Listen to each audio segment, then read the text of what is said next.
What you see here is our model for cultivating business relationships and the segments that make it up. These are tools and methods we're about to introduce that we call the growth model. And it's based on our personal experiences, successes we've had, and quite frankly, the failures we've learned from, plus best practices from a variety of industries and a great deal of research. And in fact, from some of the people on this call that are participating have been colleagues of ours who have assisted us in our growth in developing this model. The model itself represents the most effective and efficient way to build a collaborative, trusting-based relationship with internal clients who we've worked with, customers, coworkers, managers, or suppliers to mutually accomplish beneficial objectives.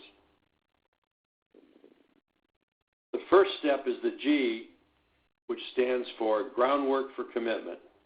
And that's a word a lot of people like to use, but most of you, I'm sure, I know probably over half the people that are on this call, understand the rigor and discipline it takes to make a commitment and exhibit it in a marketplace. Yep. And so the way that we're going to do this is we're going to tell you the story about three people. This is Mikhail, Andrea, and Javier. We're also known as the team. And actually they are, this is a story that we've put together. It's actually a combination of two of our real client situations that we've dealt with. And so what I'm going to do is tell you where the team is right now. And what I'd like you to do is in the chat, put what you think is kind of going wrong here, okay? So here's where we are with the team. What you see here are amazing recruiters. They work in a mid-sized corporation and have a really strong track record for success for sourcing talent, both for short-term staffing needs as well as permanent placement. However, many departments in their company actually pay outside recruiting and staffing firms instead of coming to the team, and this ends up costing the company a lot of money. The team thought, you know what, if they could just get people to understand what they bring to the table, they would start using them more. So they developed a detailed presentation and they kind of took it on the road. Sadly, very few people showed up to their lunch and learns, and the problem persisted. So the team started to wonder, how can we meet our objectives when we can't get the involvement we need from others? So let's hear from you. In the chat, what went wrong? What do you think? Kind of told you where the team is right now if you had to make an assessment. Marty says their customers don't see them as a partner. Yeah, definitely. What else? What other people think? What did they do wrong? So they're not, they're not viewed as a partner, right? Well, that's why they're going outside for sure. And this happens, again, this is kind of a culmination of a couple of client situations that we've worked on. And we've seen that a lot where, someone will have internal capabilities, yet the company ends up putting a lot of money out for third-party help because they don't really even know what their internal teams have to offer. Anybody else have any other thoughts? And Nicole, do you think this happens more with decentralized corporations versus ones that basically send all changes and modifications up the chain of command? Yeah, probably. I mean, I think when you sort of have that federated model, you have kind of strategy driven from, a central place and then, actual local execution. So I think sometimes there's a weakening of the message when you get out into that, in that federated model. So I think that does happen. Although we've seen, we worked with one IT group that was very tight and very close in with their internal customers, and they were still not, really leveraged very well. A few people said, Kevin mentioned they haven't branded themselves yet. Lori says a lack of communication on past successes or failures, right? And that's kind of what you were speaking to, Lauren, was that idea that the message is kind of weak. So these are all really great, really great ideas. One thing that we hear a lot is that if they only understood us, right? That perspective, if we could only get them to know us and understand us. So keep that in mind because that's a mantra we hear a lot, and that's kind of part of the problem. But let's look at what the team did. So following the growth model, as we said, the first step is that groundwork for commitment. And so what we look at in this step is we take from Stephen Covey's second habit of highly effective people, and we start with the end in mind. For those of you who are on the phone, what I have on screen is just a definition that we use of what we mean by a collaborative partnership. So a trust-based relationship between us and our stakeholders focused on the achievement of mutual goals. So that was kind of the vision that they had. When we talk about a stakeholder, that can be anybody, an internal or an external client, shareholders, vendors, suppliers, end users. It's pretty much anybody you need to work with and through to meet your objectives. So for the team, they were thinking about when they sort of answered the same question you answered, right, where has there been a strong relationship in the past, they thought about the IT department. The IT department used the team for all of their short and long-term recruiting. The team knew the IT strategy and culture, and they provided them with retention and engagement stats that were often called in, to provide kind of a people perspective during planning cycles. So what the team wanted was to have all of their relationships like that. And the good news is when you think about your successes as the team did, it gives you the courage and confidence to commit to doing what it takes to build these trust-based partnerships with all stakeholders. Well, following on into the next step of our growth model, we've got R, which really stands for committed to pursuing their end goal, like Nicole was referencing a moment ago with the IT department. And the team took the next step, which is recognize and adapt. And we're going to have a little poll here relevant to what we're discussing. Take a moment to finish this sentence according to Peter Drucker. Culture is takes a backseat to strategy. B, eats strategy for breakfast. C, tastes like chicken. And D is for human resources to worry about. Thanks, Denny. So everybody can vote right on your screen right now. I see a couple of people are putting their answers in the chat. You can actually vote right on the screen. I'll give you about 5 seconds. 3. You just hit one of the radio buttons and then click submit. Somebody, tastes like chicken.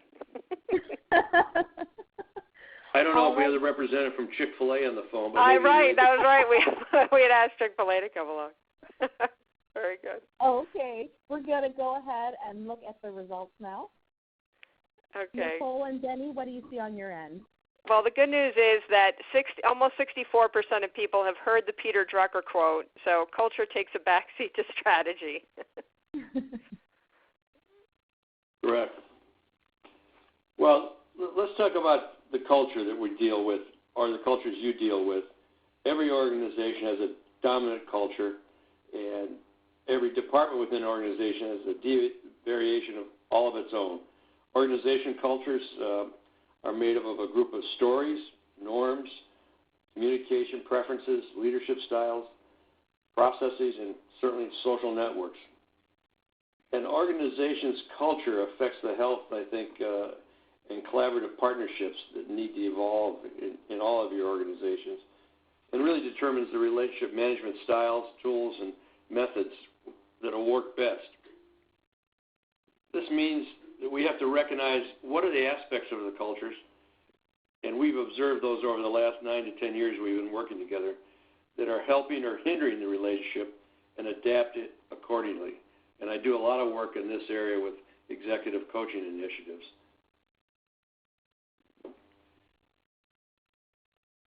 Now on to the next element of the growth process. Is probably the most important and the one that I'm most passionate about after being in the corporate world for over 35 years, is the absolutely opt-in and trust section of our model. Yeah, so let's take a poll on this for a moment.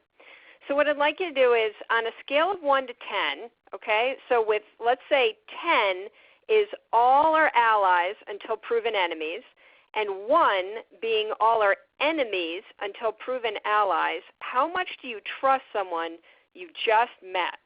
Okay, so again, 10 is you assume everyone's an ally until they prove otherwise. 1 being, you know what, all are enemies until they prove otherwise.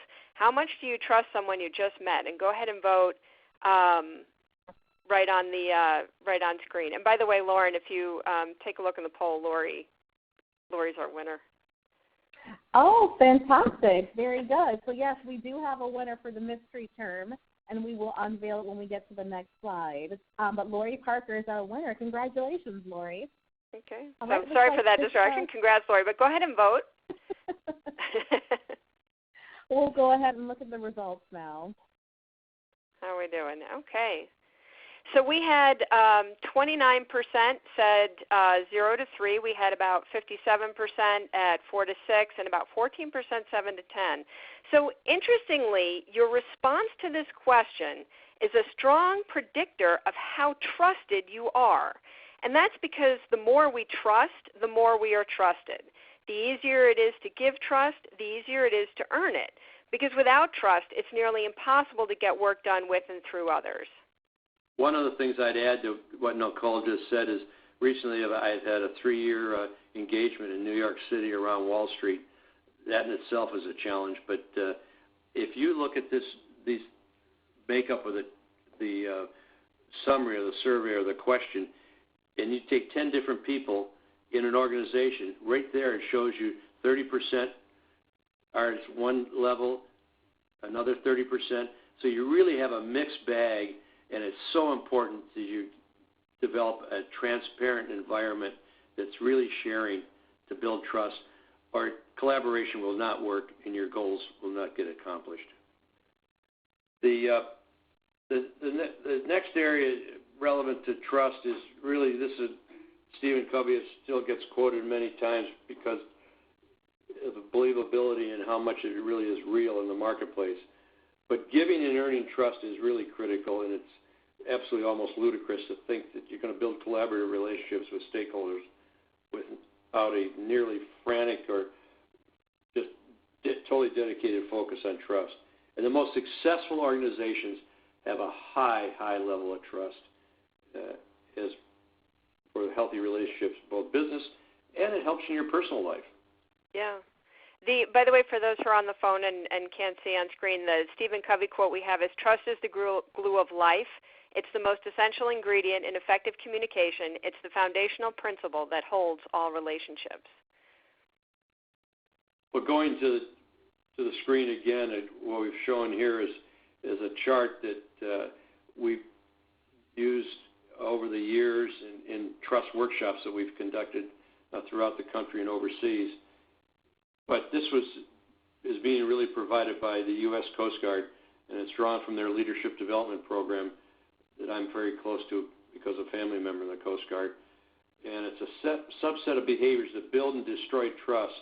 And it's interesting. You can take this chart in your organization and take out the comments under what behaviors build trust and what destroy trust, and divide the group up in 6 and 6, and the outcome is very powerful. And then you start working on how do you integrate these two behaviors and make so that people really develop a trusting environment and a commitment to it. And it really gives people an ability to get things done, a benevolence to do actions that we really care about and support them, and most importantly, people keep their word in this very, very active business world we're in. Yeah. So let's kind of recap for a moment. So we lay the groundwork for commitment. That's our G, our first step. We recognize, you know what, we can do this. We've had success before. We can have success again. It's just a matter of, being willing to do what it's going to take. The next step is we need to recognize and adapt to the culture in which we're building our stakeholder relationships, and then seeing how vital it is, we're really going to focus on opt-in and trust, those behaviors that build trust. And when we go through this in detail in the program that we have, one of the things that we look at is not only what the behaviors are that build and destroy trust, but what's behind that, why, so that you're very aware. That way you can really adjust your own behavior on a consistent basis if you understand what's at the root of trust. The next thing we need to do is widen our reach. We need to become more influential. Powerful, consistent relationship cultivators work hard to grow their influence. They want to have what it takes to lead others in the pursuit of corporate priorities and the greater good. So here's another poll question for you. True or false? The ability to influence is innate. Either you have it or you don't. True or false? Go ahead and see a vote here. Should be getting used to this now. All right, I'll give you 5 more seconds to vote here. 3, 2, 1. Let's look at the results. Oh, there we go. We have one that came in like right at the last minute. So we are at a 75-25 split, 75% false. So congratulations, those of you who said false. You're right. When we talk about influence, we're talking about understanding what needs to get done and then motivating others to cooperate and join in. So the good news is influence is not always something you're born with. I mean, granted, certain characteristics like charisma are helpful, which, that's great if you're George Clooney, but there are other sources of influence that anyone can tap into. Those include advantages provided by a situation and then also a match between skills in a situation. So being, the right person for the job. Denny, you want to tell that story about the marketing group we worked with? Oh, as far as the marketing group was really had a tremendous challenge with getting people to attend meetings, and they would just not even show up for meetings. When they would ask people, why don't you come, they just wouldn't even answer and reply. And so we really explored the situation. They realized there was a huge rift between two departments. Neither one would attend, as I said. And so then the marketing team decided to become moderators to repair the relationship between the two groups. And they worked diligently on it, earning trust and enhancing the level of influence. And we put a lot of tools together. And literally in a matter of 6 to 9 months, meeting attendance went away and it was not a problem anymore. And you walked into the office and you would see smiles on their face. As I said to the group towards the end of the whole session, when a leader in the company looks at you're going to have a meeting on Sunday night before the week gets started, you want to make sure that individual says, I want to be there because things happen. I trust the people that are going to be presenting because they've done their homework in advance. And it really was a wonderful, wonderful experience and growth for everybody involved. And the department's got huge recognition from the executive team. Yeah, and some of those folks went on to very senior leadership roles. But it was an amazing situation. I mean, that was the Hatfields and the McCoys. We'd never seen anything like that, so pretty incredible. So that actually kind of brings us to our next step, which is Thrive and Triumph. And in Thrive and Triumph, we're really looking at the winning activities that people pursue daily. Really to grow your influence and cultivate relationships. So we'll kind of go back to the team and we'll use them as our example. They decided it was worth the effort to enhance their influence. So they started networking more, making connections between groups, filling structural holes, and that story Denny told is an example of filling a structural hole, bridging communication between groups. They started to really work on strengthening their critical thinking skills. That becomes very important if you want to, be effective with your collaboration and make that a productive process. We work with them on, communication, listening, and questioning are very important. Being able to ask good questions that get people talking, and then listening to the answer and spending more time listening than telling, more asking than telling, really. So they invested in their interpersonal skills so they could build consensus and communicate better with their stakeholders. Okay, let's take a reality check for a moment. And we're at the end of our actually GROWT, and what we'd like to talk about is the attitudes, the skills, the habits, the behaviors. And now this is something that we really don't always have at our disposal. While this transformation is taking place, there are pressing situations that you really need to address immediately. People have objectives to achieve in a tight time frame, as I referenced earlier, and they need a strategy to apply to get results today, not tomorrow or down the road. Okay, so that brings us to H, which is harvest results now. But we're going to take a break from the team for a moment. We're going to step away, and we'd like to introduce you to two sisters. This is Yvonne and Nancy, and they have a do-it-yourself project that they're working on. They're going to renovate this room to be an office. They are so excited, they jump right in. Yvonne starts knocking out one wall on one side of the room. Nancy begins painting another wall. And now here are Yvonne and Nancy 6 hours later, and the room is a mess. They've made no progress. So in the chat, what we'd like to have you do is tell us what one thing would have made this go much smoother. Okay, what's kind of the one thing they could have done differently that would have saved them a lot of time and wasted effort? So let's see what some of your thoughts are in the chat. What do you think? a plan, All right? Exactly. So we've got, everybody, like a flood of people in the chat just hitting that word. Donna says, sharing their vision for the project with each other before starting. Talk to each other about priorities, Elizabeth says, and then we have a bunch of people saying plan.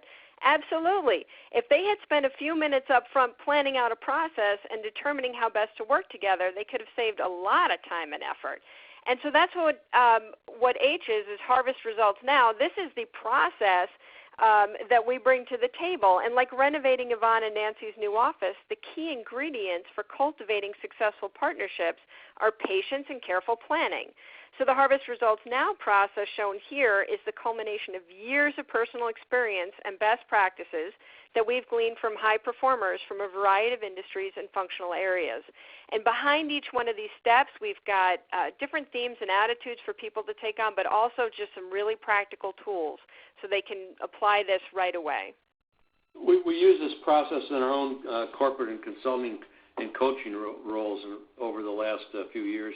And we've seen project managers, marketing managers, shared service teams, HR leaders use these methods to win support for their initiatives, but also to evaluate their status and credibility with stakeholders. And that's really important, to reach out to the stakeholders and find out how are we doing, and don't wait for them to come to you. You go to them and earn their trust and get significant results as a result of that. Yeah. So when we had in the registration, when we had asked you those questions, one of the other questions that we asked you, the third one, was when it comes to interactions with your stakeholders, are you more proactive or reactive? And we had 90% proactive and 10% reactive. So the good news is when you have a plan for advancing stakeholder relationships, every interaction, whether reactive or proactive, becomes an opportunity to build trust and strengthen the relationships. By following a structured approach, professionals like the team are able to tackle today's opportunities while strengthening the capabilities they need to create and sustain collaborative partnerships in the long run. And speaking about the team, let's go back to them here and see how they're doing, right? So what we have here for those who are on the phone is we have a picture of the team, and we've got a saying underneath them: seek first to understand before trying to be understood. So the team realized, that their results were directly impacted by their stakeholder relationships. And that's when they made that commitment to change. But instead of trying to be understood, what they did was they changed their mindset to this idea of seeking first to understand. And once they made the mindset change, then their actions naturally transformed to align with that critical perspective. So now the good news is they're able to readily inspire trust and build collaborative partnerships with their stakeholders. Today, most departments work with the team for their recruiting needs, and they treat them as trusted advisors. Other groups reach out to them for strategic insight. And the best part is they're invited to celebrate successes when engagement and retention targets are met.